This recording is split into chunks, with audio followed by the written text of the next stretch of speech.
How's it going, everyone? My name is Michael S.K. and welcome back to Highway Blossoms. In the last episode, we found out that Marina decided to gamble for some sort of reason, and now we're in a situation where we have to gamble to get our bet back, or something like that, because the bet was the gold, or at least half of the gold, and we want that half, because gold is good.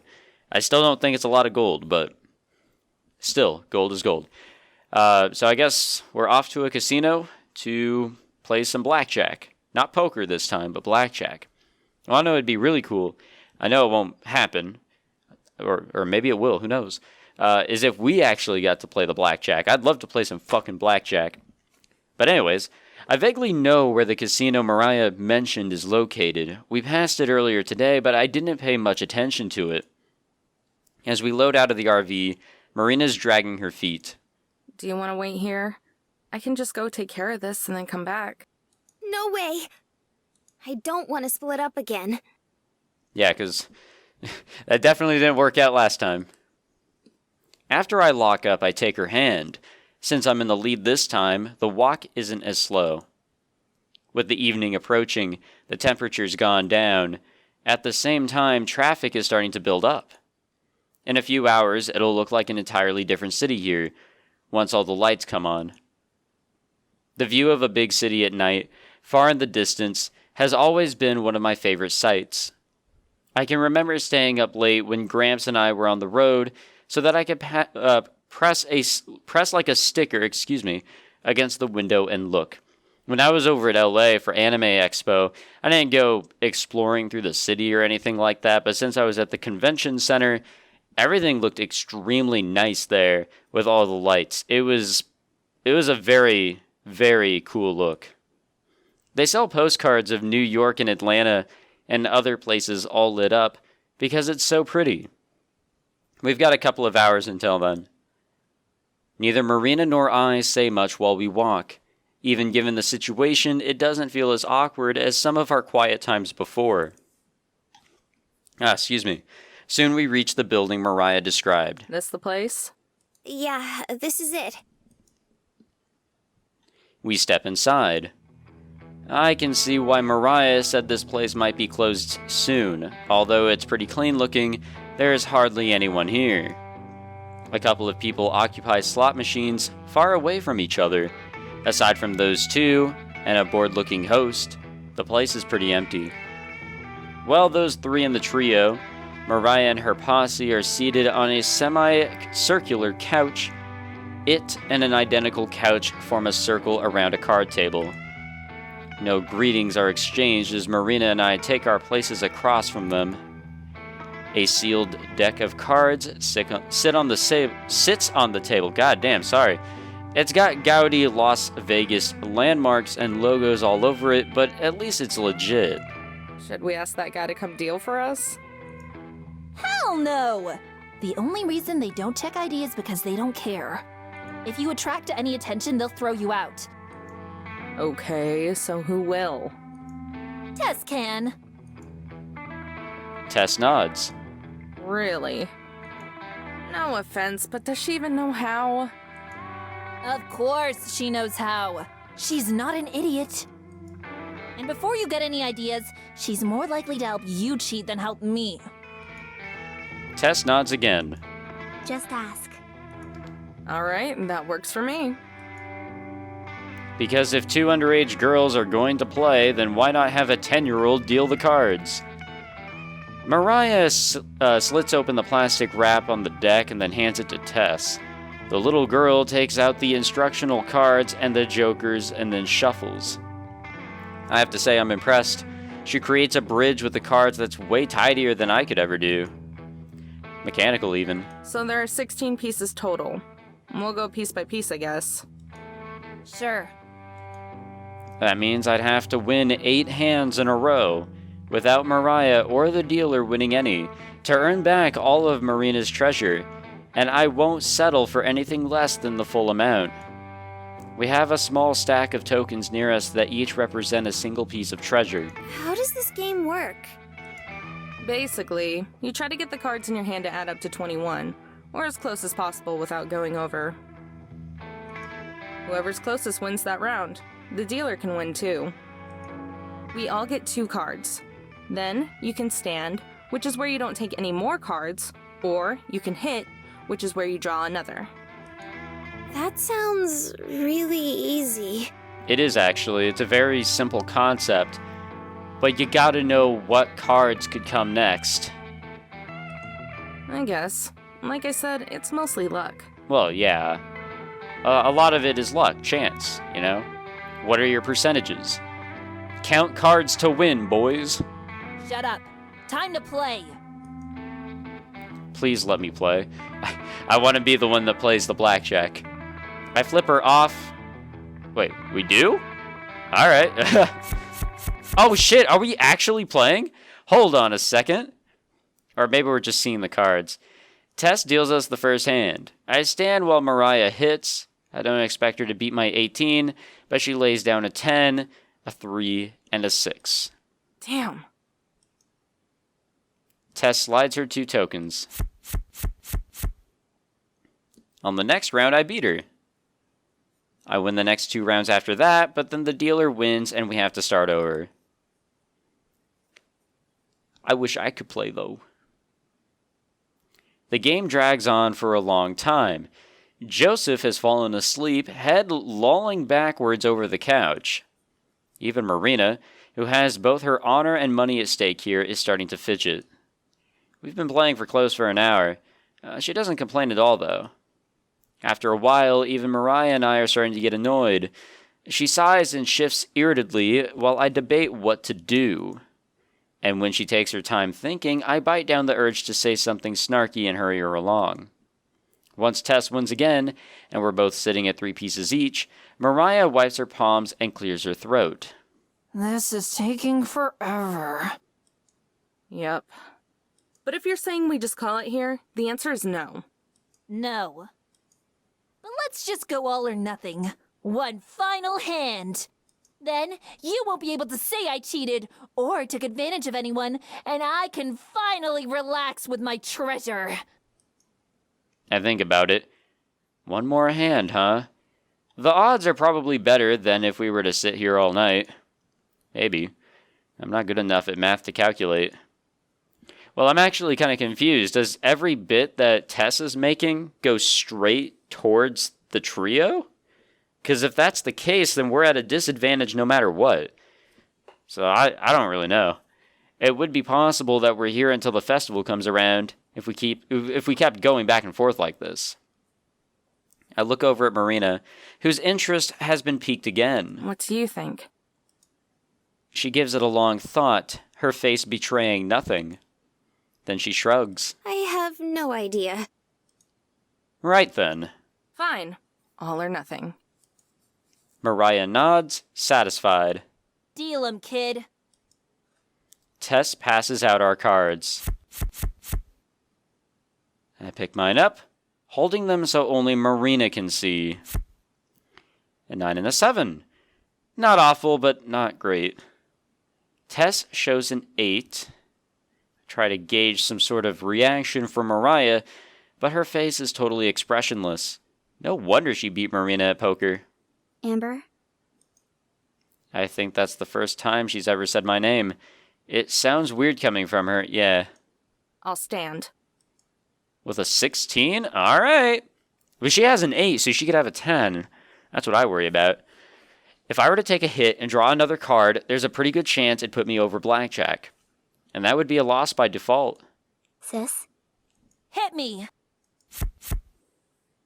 Tess slides her another card, then flips one over the whole card.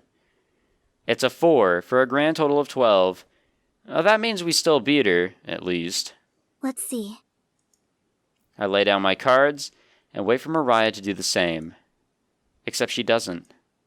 She just looks at my cards, flat on the table, face stony, mouth silent. And she makes a sound of disgust and stands as she flings her 3 cards towards the table. I flip them over to see a 3, a 2, and a 10. We win. Oh shit, we got an achievement. Up all night till the sun. That's all I say.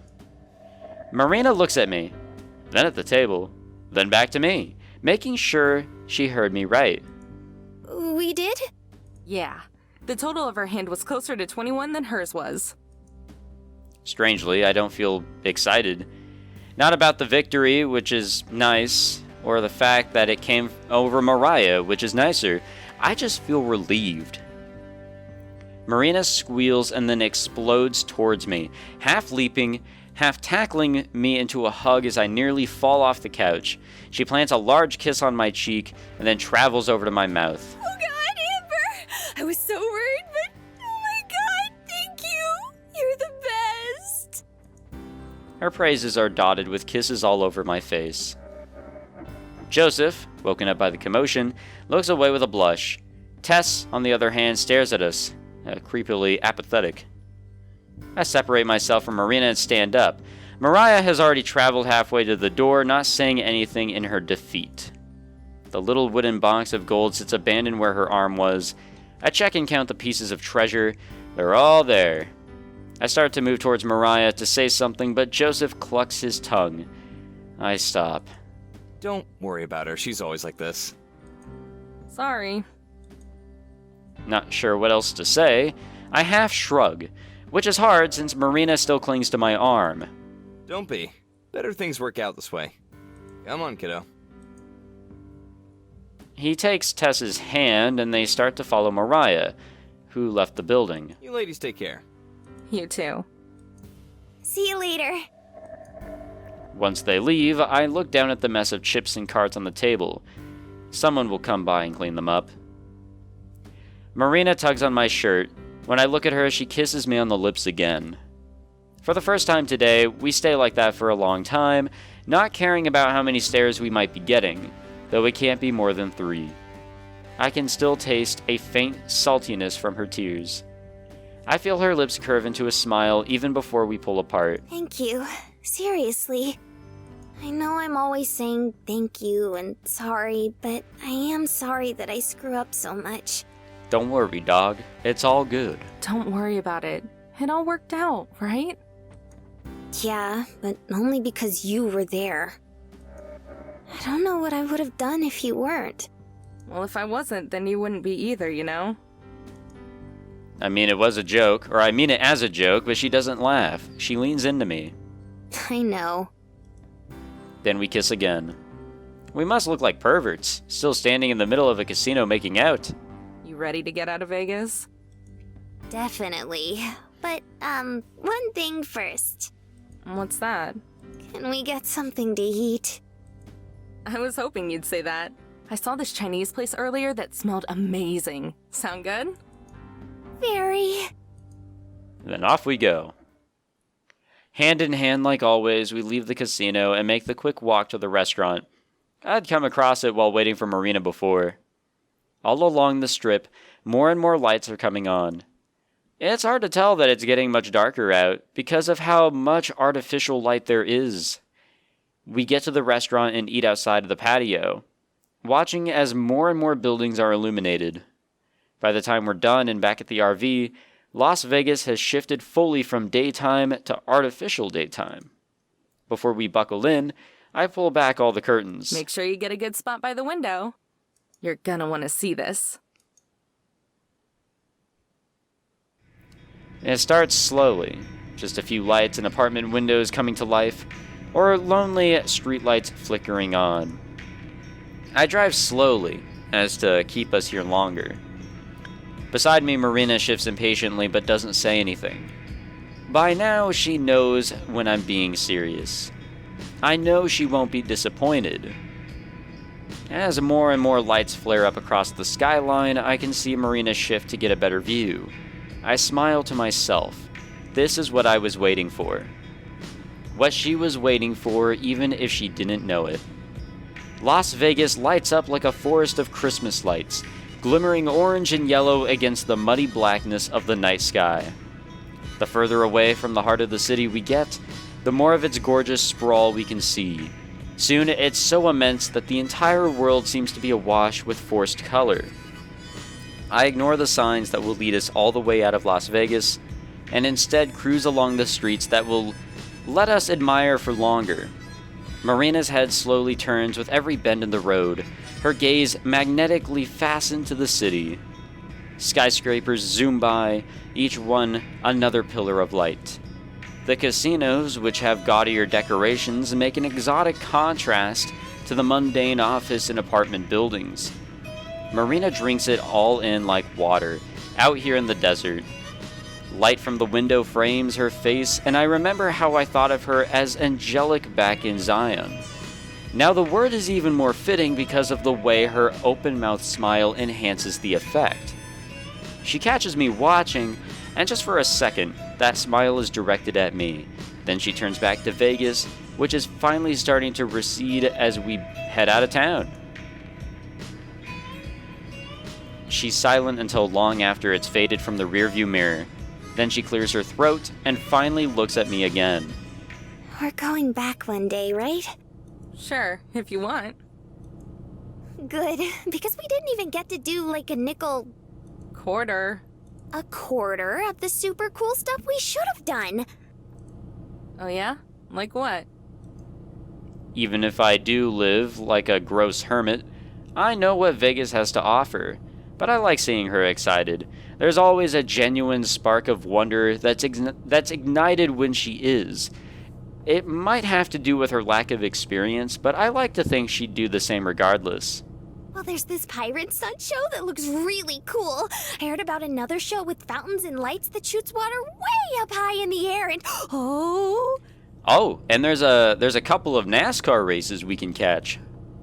She spreads her arms far apart and scrunches her face down, giving herself a double chin. I do that all the time. It's embarrassing. I want to try every single buffet in town. That's a lofty goal, Marina. But we're rich now. Sure. I thump her head and squish her down with the palm of my hand. And we almost lost all of that in a single day. So you should know how easy it is to blow it. Well, I think it would be romantic. We can rent out a hotel room, order a really nice bottle of wine, and just cuddle by the window and look at the lights.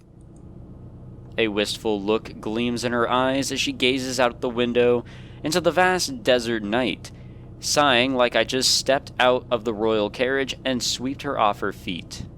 Never mind the fact that Marina has probably never tried wine in her life and would spit it out the second she touched it, or it touched her lips. That does sound really nice. Guess I have some high expectations to live up to. I've always had them, but now it feels more official. Now more than ever, I'm obligated to keep her happy and safe. Those thoughts occupy my mind for an hour or so as we traverse the desert highway. Marina's gone back to staring out the window at the barely visible roadside. We pass a sign right off the side of our deserted lane. We're pushing 80, so we almost miss it, but I catch a quick glimpse as we speed by. Nothing special, just a dusty sheet of aluminum with a picture of poppies and 3 words printed on it. Welcome to California.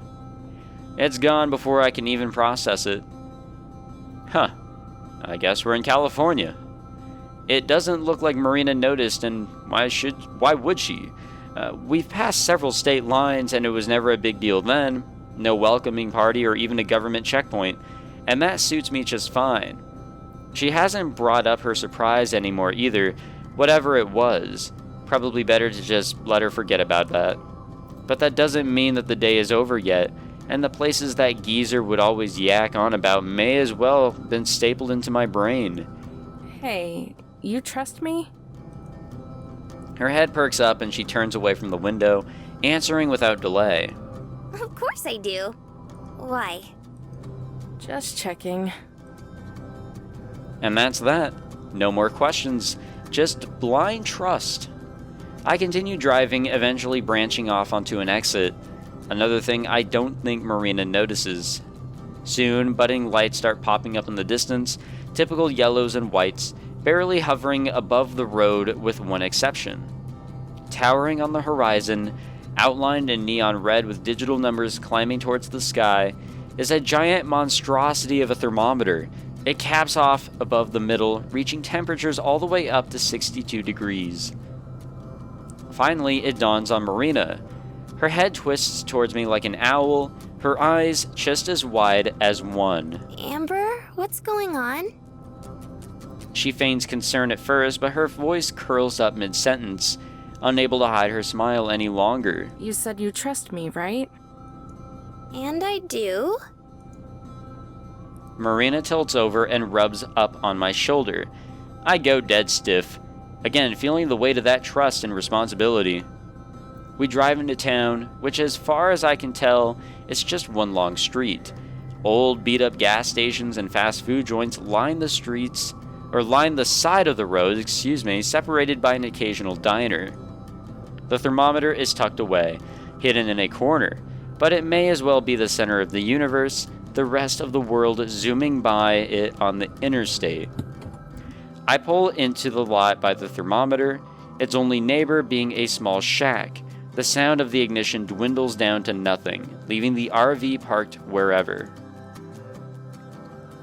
Yeah, that's something. I'm the first one to get out, craving the sweet stationary concrete as I stretch my legs. Wobbling in front of the thermometer, I flop my hands at the sides, dotting our arrival. Here we are, the world's tallest thermometer. Marina steps out of the RV, eyes sparkling, mouth wide open in awe. Her face frozen in time, she reaches into the motorhome and pulls out her camera, a single flash shooting out from it as she winds the camera for the next shot. I thought you might like it. A smug grin finds a home on my face as I reveal in the pride and satisfaction of knowing I did something to make her smile. Except she's not smiling. She's staring. Not at the thermometer now, but me. A near lifeless gaze cloaked by the dimming headlights of the motorhome. Marina? Readying her stance, she pushes her feet off the ground and charges towards me. If we're doing this, then we're doing it right. Wait, Marina! Too late. Before I can even finish my plea, she swings around my neck and snugly brings me to her side, swooshing out the camera and aiming it right at us. Hey, Amber. Her finger inches closer to the button. Don't do it! Say. And she really doesn't like pictures at all. She draws out the word to an excruciating length. I struggle to break free, but she just squeezes me tighter. I'm warning you! Hey, tease. She bends in and presses her lips against my cheek. Damn, dude. Hold and flash. Huh. I stare at the camera, mind blank, my non-reaction drawing out a cute giggle from her. And then it hits me. A thought so mortifying and embarrassing that it shades my skin a pink and red gradient. She thinks this is cute. At this point, I'm butter, or clay from Marina's perspective. Yeah. And that's exactly what she treats me as, molding me into new positions as she snaps more photos. She's so happy. Before she whines for the next photo, I nudge her head with mine. She nudges back, both of us cuddling against each other as she snaps the next picture. She takes several more shots, each one a little more gooberish and drenched in cheesy romantic goo than the last. Yeah? That seems to be that. I'll probably die if anyone ever sees these, but with any luck, Marina's constant bouncing will hopefully make a few of these come out fuzzy. Still, I think I might love this, like a lot. When we first met, I didn't think I'd ever understand the naive ball of energy just looking for some help. In a lot of ways, I still don't. I drove by at such a perfect time, excuse me there. Who even knows what would have happened to her? Thinking about it still drives me nuts. But still, those types of things don't seem nearly as big as they used to. Even almost losing the treasure to Mariah was just a sizzling drop in the frying pan. If anything, I'm more upset that I wasn't there to help her when it went down. After all, that's why I'm here, to help and protect her. She makes me so happy. With my hand now wrapped around Marina, I clench her tighter, only for my hand to be met with an adorable gurgling rumble transmitted from her stomach. We both look down at the source, her with a bashful sort of terror, and me with an amused disbelief. Even after all that food at the buffet? Yeah. I can't help it. You're a bottomless pit. The Marina Trench. Amber, please. That one wasn't even clever. I cackle with glee, tossing her the keys to the RV as I walk over to the nearby shack. I'm just messing with you, babe. Go lock up. We'll grab a bite and sleep here for the night. The shack is sad and abandoned, the cute logo of the little chef carrying an oversized bun all but faded away. I peek inside the browning windows, and it's more of the same. Rusty and decaying, outlines of tables and booths are imprinted in dust, while the ones built into the walls were just left to rot. It was always just a side thing that he mentioned when talking about the thermometer, but not being able to experience everything he mentioned feels wrong. Like I'm not doing right by him. Damn. Looks like that's one more thing I can check off your list. Alright, well, we are going to end this one here because I am tired, and that's probably really obvious. It'll be even more obvious when you guys see the time. Haha, yay. Well, anyways, thank you all for watching this episode. I hope you enjoyed. If you did, make sure you leave a like, subscribe, all that fancy jazz. I am sorry for recording at these late times. I'm obviously very tired, but I want to say that we have to be approaching some sort of conclusion for this game. If not, then I really have no idea what to expect in terms of length for the rest of this. So I guess we'll just keep on grinding. So thank you for watching again, and I will see you all next time. Take it easy.